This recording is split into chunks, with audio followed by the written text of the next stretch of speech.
Aujourd'hui, on va parler du bac de ponte. Vous voyez, donc c'est une grille ici qui va laisser les adultes pondre, mais ils vont pas pouvoir passer au travers. On va placer ce bac dans un bac vide ici.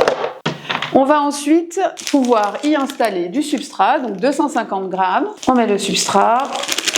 Ça fait à peu près un demi-paquet. On tasse un petit peu, on brasse un petit peu comme ça. On prend donc nos coléoptères adultes, on les place dessus délicatement. Hop, les petits derniers. Et c'est tout. On n'a plus qu'à placer ce bac de ponte à sa place, dans le rack.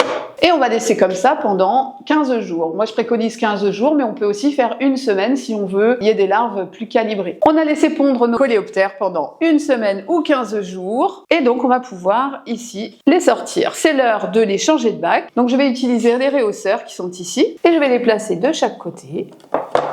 Comme ça. Et voilà, et on va laisser faire. C'est-à-dire que les coléoptères qui vont continuer à bouger vont faire tomber le substrat en dessous et on va les laisser travailler pour nous. On a laissé nos coléoptères tranquillement pendant à peu près 20 minutes, une demi-heure et ils ont, avec leur mouvement, fait passer le substrat au travers des grilles. On peut éventuellement enlever ce qu'il reste, ce qui peut rester de substrat pour terminer bien le travail. Une fois qu'on a ça, on va récupérer notre grille avec les insectes que l'on va renverser et que l'on va déposer à l'envers ici et on va les laisser à nouveau tranquilles. Ils vont tomber dans le bac de récupération. Une fois que les coléoptères sont quasiment tous tombés dans le bac de récupération, dans ce cas-là, on va pouvoir encourager les derniers à rejoindre leurs congénères. Lorsque ces opérations sont faites, on récupère le substrat fécondé et on va le placer ici dans le rack en culture.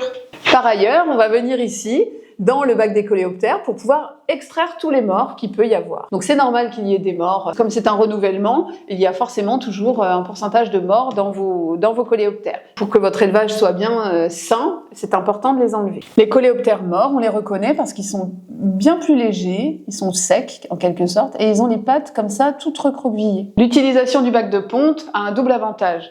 Le premier, c'est qu'il va empêcher les adultes de manger leurs œufs. En pondant, ils vont en pondre sous la grille et donc ils vont pas pouvoir consommer leurs œufs. Le deuxième avantage, qui est une conséquence, c'est que du coup, vous allez augmenter considérablement la production de larves. Si vous souhaitez avoir une grande production, vous pouvez multiplier le nombre de bacs de pondeurs. C'est-à-dire que vous pouvez mettre 2 bacs de ponte à ces 2 endroits ici, qui sont un petit peu plus espacés d'ailleurs sur le rack en inox. Vous allez pouvoir mettre 2 bacs pour doubler votre production. N'hésitez pas à nous contacter pour toute question relative au bac de ponte et autres. Il n'y a pas de souci. Donc sur les réseaux sociaux, sur le site, via le formulaire de contact. Et retrouvez toute la gamme sur le site insectadom.com. À bientôt!